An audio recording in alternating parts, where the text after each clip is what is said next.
Alors, les deux dernières cellules qui restaient à remplir, c'était donc le nombre d'étudiants appartenant au sous-groupe 1 et le nombre d'étudiants appartenant au sous-groupe 2.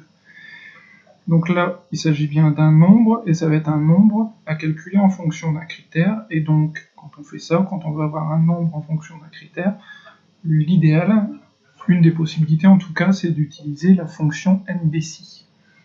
Donc là, le principe, c'était de dire NBC, donc premier critère, la plage dans laquelle on va compter le nombre de cellules qui correspondent au critère. Donc là, ma plage, c'est celle-ci. Je sélectionne, point virgule.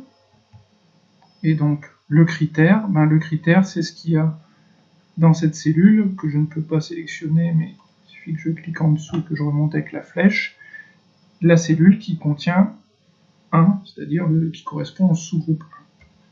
Je fais entrer, et donc on a bien 14 étudiants qui appartiennent au sous-groupe 1.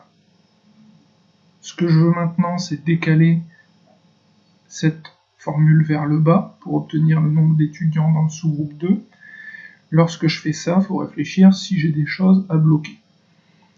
Le I7, déjà le deuxième argument, quand je tire vers le bas, moi je veux qu'il devienne I8. Je veux que le 1, maintenant je veux qu'il fasse référence au 2. Donc ça, que ça décale, c'est bon, il n'y a pas besoin d'être un $ devant le 7. Par contre, cet argument G7, G34, qui correspond à cette plage ici, cette plage, elle ne doit pas bouger quand on tire vers le bas. Le 7 ne doit pas devenir 8, et le 34 qui est ici ne doit pas devenir 35, sinon on arrive dans le vide. Donc le principe, c'est je dois bloquer le 7 et le 34,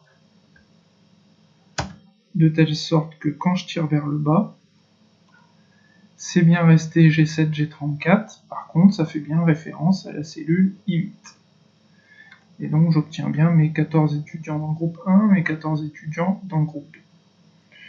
La question suivante, c'était de trier le tableau en fonction de l'ordre alphabétique du nom.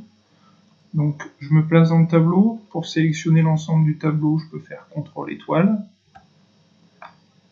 Je vais dans Données, trier,